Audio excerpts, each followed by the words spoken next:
Okay, so I want you to imagine the scene for a moment. You aren't sitting in, a quiet, climate-controlled studio. Right. There's no incense burning, no soft flute music, and definitely no yoga No, mats. instead picture the ground, Yeah. literally shaking. Shaking under the weight of almost 4 million soldiers. And the air isn't filled with om, it's filled with dust and the smell of animals and just this deafening roar of war It's drums. chaos, it's hot, it's loud, and death is staring everyone right in the face. This is not a retreat. It's the brink of an apocalypse. And yet, this is the specific setting for one of the most famous philosophical texts in human history. Right in the middle of all that. And today, on this deep dive, we are unpacking the source material for the very first chapter of the Bhagavad Gita.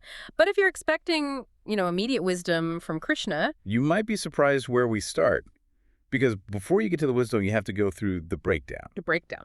The source text we're looking at today focuses entirely on Chapter 1. In Sanskrit, it's called Arjuna Vishada Yoga.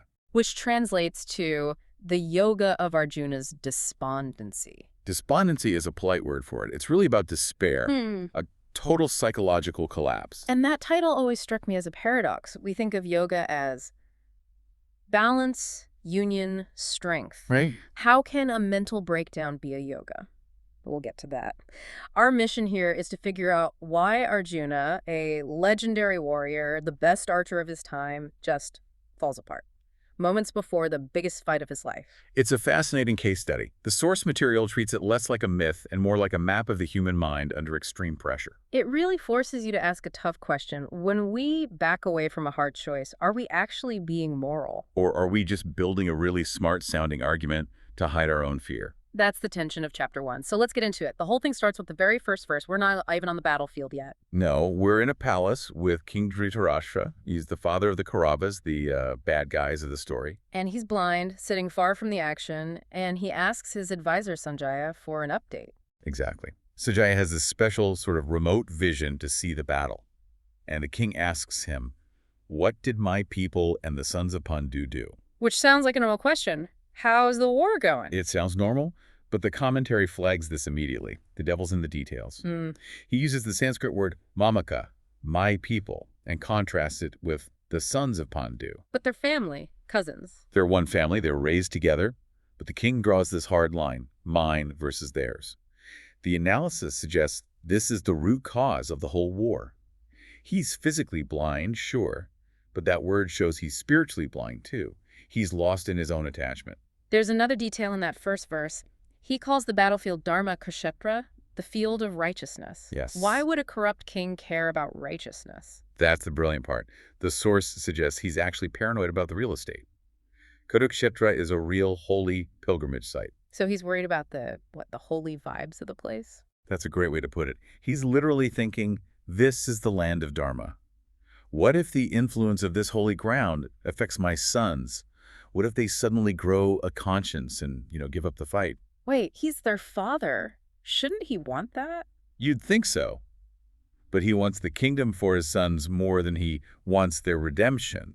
So he's actually hoping the holy ground doesn't work. It just sets the stage perfectly. Okay, so we have the blind attached father. Now let's go to his son on the ground, Prince Duryodhana. He's leading the army. On paper, he should be feeling pretty good. He really should. Statistically, he has the edge. The source says he has 11 Akshohinis, these massive army units, compared to the Pandava 7. So he has the numbers. He has the numbers, he has the throne. Yeah. But the text shows him approaching his teacher, Drona, and he is clearly nervous. And how do we see that anxiety? Well, the first thing he does, instead of talking about his own huge army, is he starts listing all the great warriors on the enemy side. Oh, that's a classic sign of being intimidated. Totally. He's fixated on the threat, not his own strength. And then he says something to his teacher, Drona, that is just fascinatingly passive-aggressive. He calls him Dvijotama. Which means best of the twice-born, or best of the Brahmins. Exactly. Sounds like a compliment to me. Hey, you're the best. In an ashram, maybe, but on a battlefield. Context is everything. A Brahmin is a priest, a scholar. Not a warrior. Not a warrior.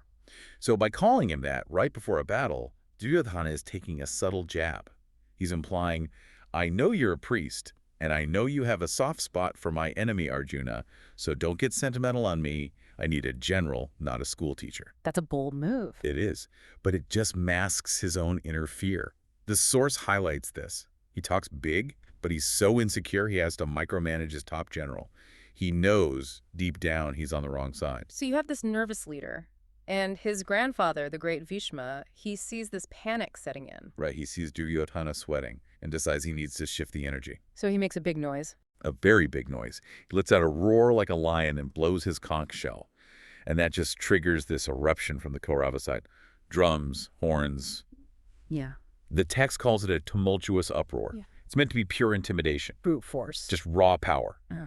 But then, the Pandavas respond. And this is where the source material draws a very sharp distinction. Between the two sounds. Yes. The Kaurava sound is just noise, volume.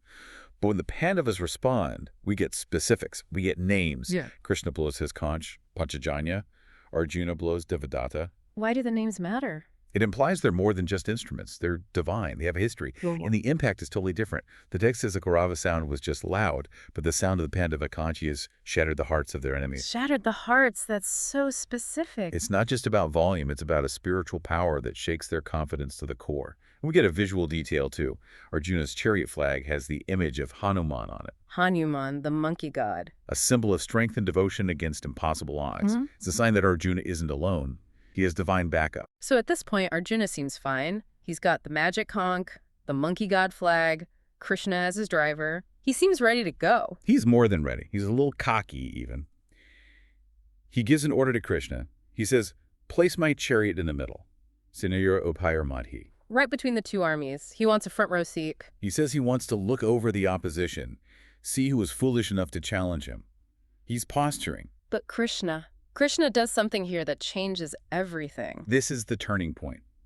Krishna follows the order, but with a twist. Yeah. He doesn't just park anywhere. The source is very clear on this. He parks the chariot directly in front of Bhishma, the grandfather, and Drona, the teacher. He puts him right in front of the two people Arjuna loves most in that army. Exactly. And then Krishna says one simple thing. Behold the Kurus. He doesn't say, behold the enemy. He says, look at your family, Arjuna. That is psychological warfare from his own side. It's the necessary shock. See, it's easy to kill a faceless bad guy. But it's almost impossible to kill the grandfather who bounced you on his knee. That's it. Krishna forces him to see their faces, and that rush of adrenaline just vanishes. Yeah. It's replaced by this crushing weight of attachment. And the effect is immediate. I mean, the text gets very physiological. This isn't just him feeling a little sad. No, it's a full-on panic attack, a somatic reaction. The source lists the symptoms. His limbs go weak. His mouth goes completely dry. It's a classic freeze response. Total freeze. His body is trembling. His hair stands on end. And then the ultimate symbol of his defeat, his famous bow, the Gandiva. It just slips from his hand? He can't even hold his own weapon. That bow is his identity. He says his skin is burning, his mind is reeling. He can't even stand up. The commentary calls it a spiritual illness. So he's collapsing, and then he starts talking. And this is the part that I think tricks a lot of people. Because he doesn't just say, I'm scared. No, he starts lawyering up. He builds what the commentary calls a fortress of logic. Right. He lists all these reasons why fighting is actually the wrong thing to do. And if you listen to them out of context, he sounds so noble, like a pacifist. That's the trap. His arguments sound ethical, but the source says they're just rationalizations for his weakness. We should probably break a few of them down. Let's do it. First, he says he doesn't even want the prize. Right. He says, I don't want victory or a kingdom or any pleasure from this. He argues that killing his own people, his swajanam, is too high a price to pay for a throne. Then he hits us with what I call the success paradox. The enjoyment argument. He asks, for whose sake are we even doing this? If everyone I want to share this kingdom with is dead, what's the point of having it? Which is a fair point, humanly speaking. Is. Then he switches to a legal argument about sin. And the source mentions a specific term here, atatainus. What does that mean? It's a technical term for felons or aggressors. The definition is very specific. People who commit arson, poisoning, land theft. Which the Kauravas have done, all of those things. All of them. And the scriptures actually say you are allowed to kill an Atatayana in self-defense. So Arjuna has the legal right, even the duty to fight. So what's his objection? He argues that the kinsman rule overrides the aggressor rule. He feels that killing family brings on a special kind of sin that negates any justice in the war. He thinks he's taking the moral high ground. And then he goes bigger. He starts talking about society as a whole. This is his family dharma argument. He says, war kills the elders, the heads of the families. And when they die, The ancient family traditions, the Kula Dharma, disappear with them. And when tradition dies. Lawlessness, adharma, takes over. And this leads to his next point, which is really central to his fear, Varna Sankara. Social chaos. Literally, the intermingling of castes. He argues that when lawlessness prevails, the women of the family become corrupted, and this leads to social confusion, destroying the entire fabric of society. He takes this all the way to the afterlife, too. It's not just about here and now. No, the stakes are cosmic for him. He worries that this chaos leads to hell. Specifically, he mentions the pinda, the ritual offerings for the ancestors. Rituals for the dead. Right. The belief is that ancestors depend on these offerings from their descendants. If the family structure breaks and no one is left to do the ceremonies, The ancestors fall. they fall. So Arjuna is basically saying, if I fire this arrow, not only do my cousins die, but society collapses, and my great-grandfather gets kicked out of heaven. That is a catastrophic domino effect. He's convinced himself that fighting isn't just hard, it's evil. It is. He's built this massive wall of arguments. He's convinced he's being moral and good. But the source material has a different take. A very different take. It uses the terms sattvic and tamasic. Arjuna thinks he's being sattvic, pure, good, nonviolent. But the commentary says he's actually in a state of tamas, darkness, inertia, delusion. How is not wanting to kill people delusion? That seems a bit harsh. Because he's confusing his personal attachment with universal compassion. He isn't refusing to fight because he's a pacifist who hates all war. He's refusing to fight because these are his relatives. Exactly. If it were an army of strangers, he would have fired his arrows already. Yeah. His morality is just selective attachment dressed up as high-minded virtue. So it's about protecting his own feelings, not about real righteousness. That's the distinction. So does Krishna jump in and debate him? No. That's the amazing cliffhanger of Chapter 1. Krishna is silent, and Arjuna doesn't even wait for an answer. He casts aside his bow and arrows, sits down in the back of the chariot, completely overwhelmed by sorrow. He quits. He quits. And this brings us right back to the title. Arjuna Vishada Yoga, the yoga of despair. How can that be a yoga?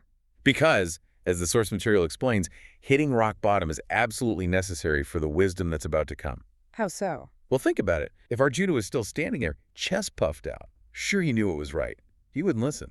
His cup would be too full. There'd be no room for Krishna's teaching. None. This despair crushes his ego. It's that dark night of the soul where all his arrogance is stripped away. He has to realize that his logic has failed him, his strength has failed him, his emotions have failed him. He's the patient finally admitting he's sick. And only then can the doctor operate. If he hadn't broken down, the Bhagavad Gita could never have been taught. That's a powerful way of looking at it. The breakdown is the prerequisite for the breakthrough. It's the entry fee for wisdom. You have to be empty before you can be filled. So when we look back at this whole chapter, from the war horns to this absolute silence of a hero collapsing, what's the big takeaway for us? I think the source shows us that knowledge isn't just about having facts. Arjuna had all the facts. He knew the enemy was wrong. He knew the politics. He had information, but not wisdom. Precisely. He lacked clarity. He didn't know what his duty was when it conflicted with his feelings. And the so what, for you, for all of us, is huge. We all have these chariots in the middle moments. Those moments where you're stuck between two really hard choices. Where your duty conflicts with your emotions. And just like Arjuna, we are incredibly good at building these elaborate excuses to avoid doing the hard thing. We tell ourselves we're being kind or prudent. When really we're just scared. We dress our fear up in a nice suit and call it morality. That's the danger. The text invites us to look at our own hesitations and ask that really tough question. That's the provocative thought to leave you with then. The next time you find yourself hesitating, ask yourself, is this actual compassion? Is this wisdom? Or is it just Arjuna's despair, looking for an excuse to sit down in the back of the chariot? And remember, Krishna hasn't said a single word yet. The silence is where the real learning begins. And that is where we'll leave it for today. Thanks for taking this deep dive with us. It was a pleasure. We'll see you next time.